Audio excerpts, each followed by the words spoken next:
You're young, you don't make much, and every paycheck evaporates the second it hits your account. So, you're told the plan is work forever, spend everything, retire. Maybe? But there's another path, even if you don't make much. This video is the shortcut I wish I had before wasting years doing it wrong. Let me show you something real. You invest $500 a month. You earn a boring 7% a year.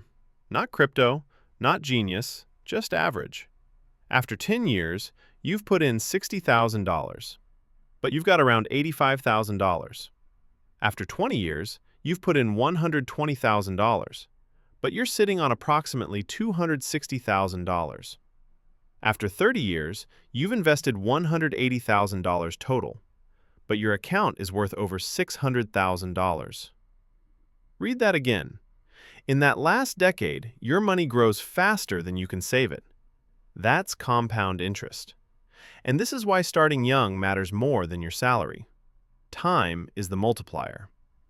$500 a month? Are you nuts? I don't have that kind of money.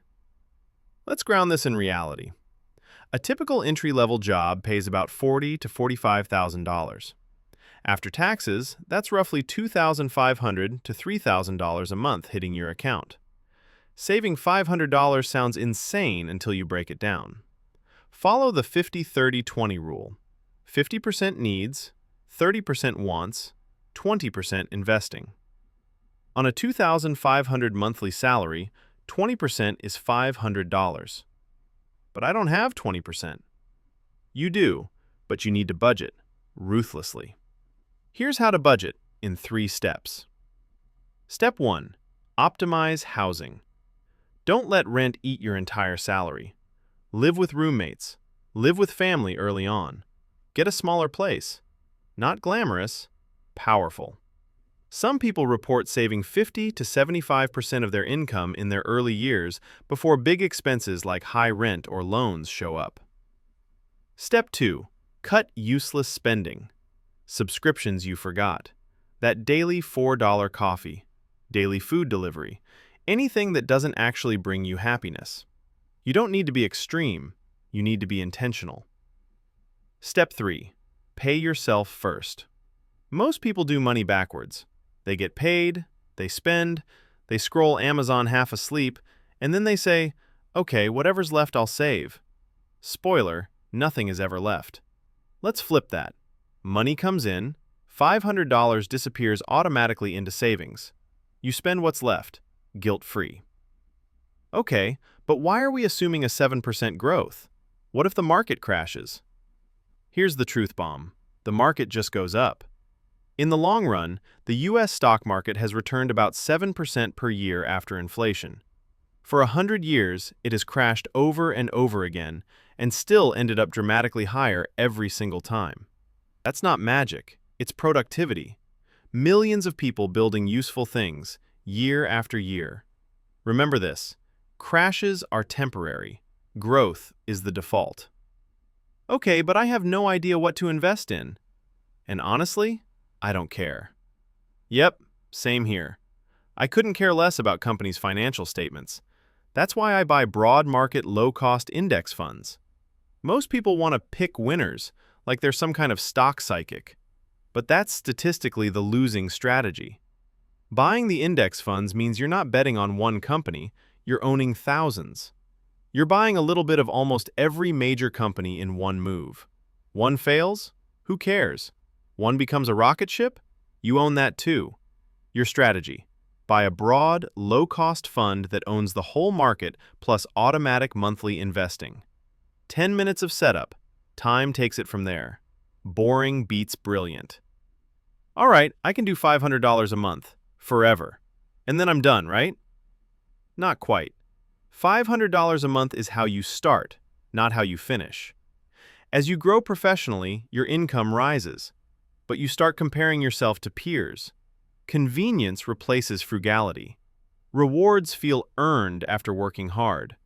So your spending quietly rises too. Sneaky thing.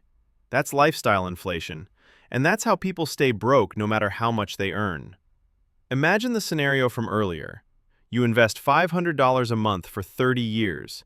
Even after your salary doubles, the rest gets eaten by spending. You end up with around $600,000. Now scenario 2. Same start, but when your salary doubles, you don't upgrade your lifestyle. You upgrade your investing. You bump your savings rate to 30% of what you earn. End result? $2.3 million. Don't let lifestyle inflation steal your raises. Rule: when your income goes up, your investing goes up first. Holy moly! Am I going to be a millionaire? If I were a millionaire, I'd just stop working. Maybe, but that's not even the point. People imagine wealth is loud. It's not. It's quiet. It's when bills stop changing your mood, when emergencies don't ruin you, when you stop checking your banking app 5 times a day. It's when you can say no to bad jobs, when you can walk away from toxic bosses. When you're financially independent, work becomes a choice.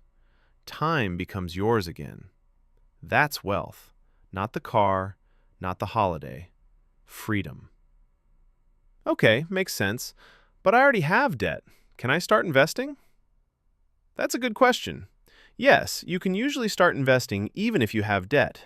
But what kind of debt decides matters? A lot. Kill high-interest debt, anything more than 7%, immediately. Just keep a month worth of emergency fund. No investment reliably beats a guaranteed 20% loss, so paying high-interest debt first just makes sense. With low-interest debt, it's different. Long-term market returns, approximately 7% real, tend to beat the debt cost.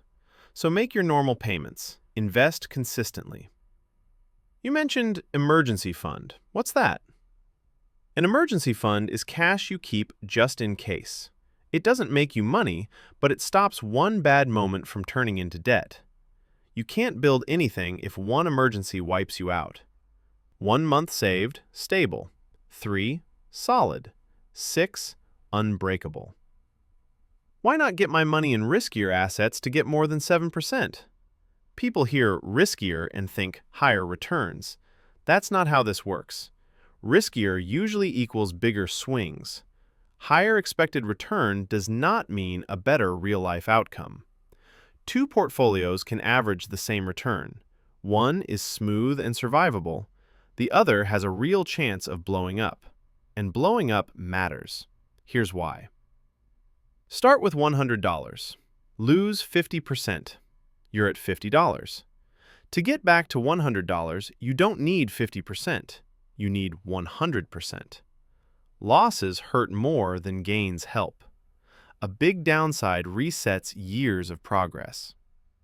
But my colleagues are making a ton of money on shitcoins. Most FOMO doesn't come from actually missing out. It comes from listening to people brag about their wins like they're financial superheroes. But here's what they never tell you. Their dumb bets. Their panic. Their, "I thought this coin was the future" moments. You're comparing your real life to someone else's filtered scoreboard.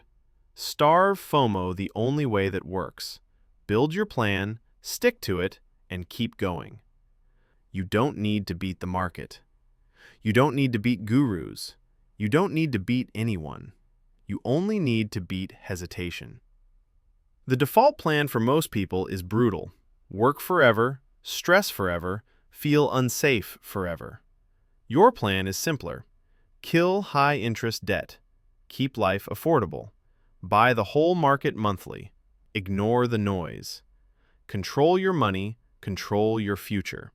That's the whole game. If you want to keep improving your financial situation, hit subscribe. It will be the soundest financial decision of your life. Keep the momentum going. Watch these videos next.